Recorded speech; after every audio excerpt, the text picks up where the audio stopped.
What's up, guys? Welcome to another Blockbuster Boy review. Today we're going to be reviewing Crime 101.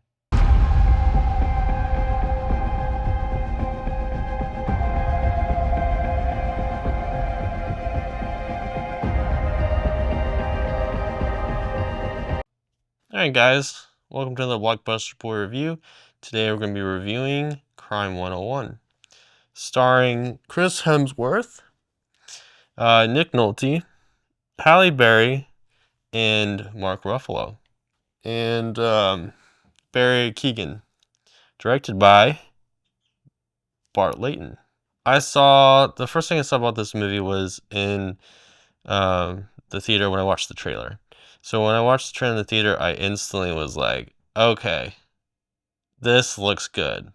This looks like it's going to be real good. It very much had kind of like a Heat / Drive vibe to it. I could tell it had a strong vision, that the director definitely knew what he was wanting to do with the movie, and it looked like he had succeeded for sure.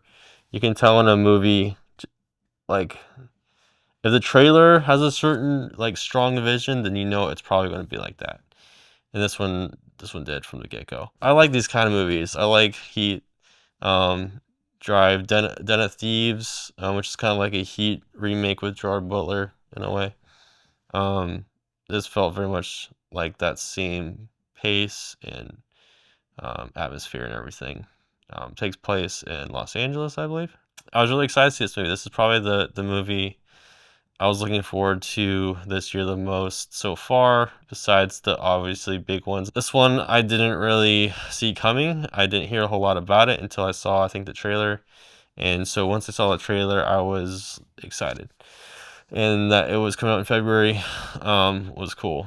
Sometimes February movies, when they come out, they're not the best, but this one, I had a feeling it was going to be good. And I was right. This movie was so good. From the very opening shot, which is this awesome open aerial wide shot of the city of Los Angeles. It is so cool. It just, along with the soundtrack and there's some voiceover, it just really sets the tone for this movie. I really enjoyed this movie. Chris Hemsworth was really good. I thought this was going to look good. I didn't know if Chris Hemsworth was going to kind of play himself in this or what he was going to do with his character. And I think this is probably one of the first times I've seen him play a character where I didn't really see him as Chris Hemsworth. I saw him as this character.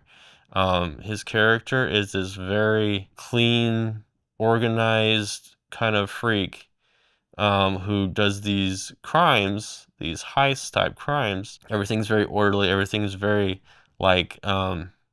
by the numbers because he has a formula so he doesn't get caught. He's also kind of like OCD and stuff, and he's very kind of shy, and he can't look anyone in the eye.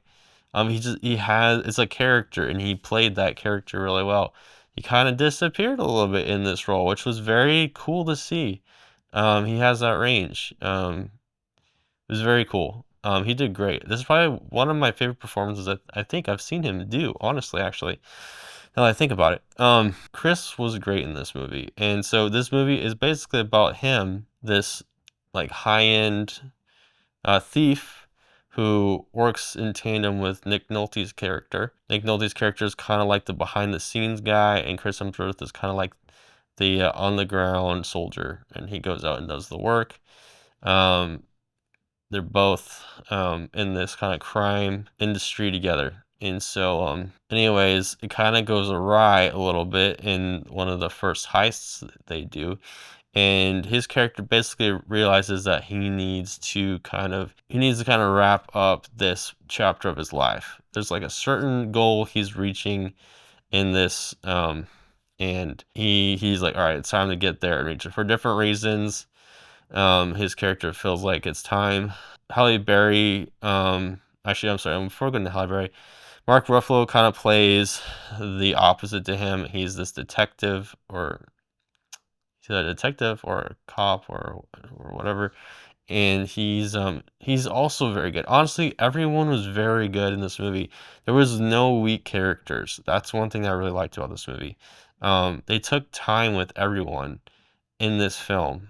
Even the smaller characters, they still took their time with them, and they're actual people.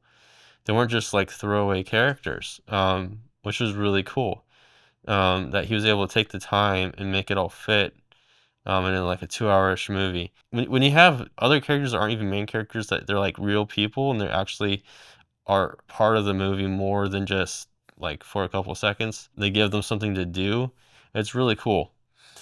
Like even the opening scene, you have this heist that happens, and there's these two guys that are cousins, and you would think they're kind of just like throwaway characters, but they really take their time with them, and it was really cool what they did with those characters and how what their conclusion in the story. But anyways, going back to Mark Ruffalo. Mark Ruffalo was also really good in this movie.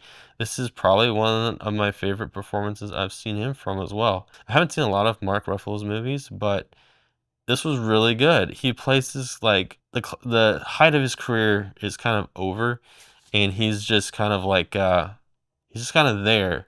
And like everyone that was like probably his peers like 10 years ago now are like in higher levels in the department, and he's still kind of working the street type thing. And he's just kind of down on his luck. His like his relationship is in the dumps, and his wife leaves him basically.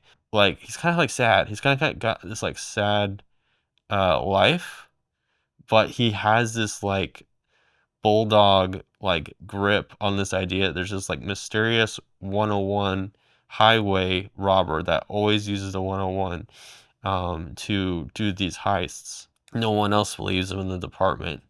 Even his partner doesn't really necessarily. Like no one, he doesn't have any respect basically.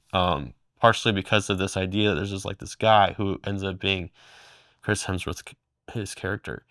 He's kind of like going in like in a conspiracy, like basically about this dude down the rabbit hole, and everyone's like telling him to stop until it kind of pays off and something goes wrong with one of Chris Hemsworth's heists, and then he kind of like gets the idea that this guy is real, and other people kind of start seeing that there's maybe something to this. So he did really good. He was really good in this movie. Barry Keoghan also was very good.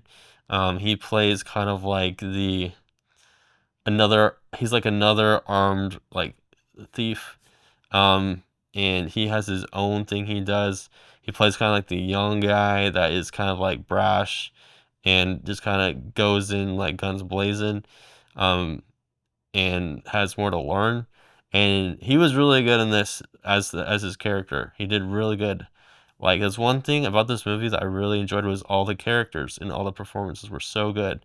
The director did a great job directing everyone in this movie. And then Halle Berry, she was amazing. She was so good. I can't remember what the last movie I've seen her in, um, recently, but she killed this movie too. She was so good in this movie. Every time she was on screen, I was just like, man, she's so good, and she looks great. She looks great. She acted great. She was just so good.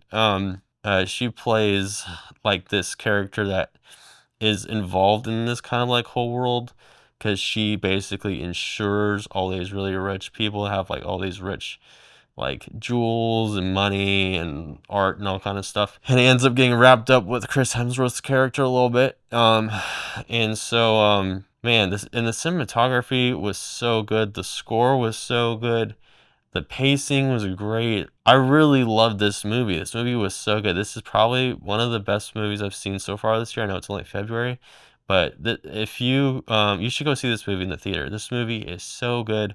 I would recommend it 100%. I think you're gonna like it if you like heist movies. If you like Chris Hemsworth, man, if you just like movies where you just like you can dig deep in it and like you can feel the vision and the richness and the atmosphere.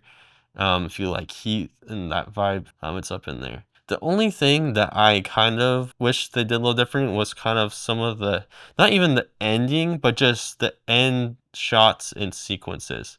The very, very end, like shot that they land on, I feel like it seemed like an odd shot. There's something to do with Mark Ruffalo's character, which I feel like they just like keep going with.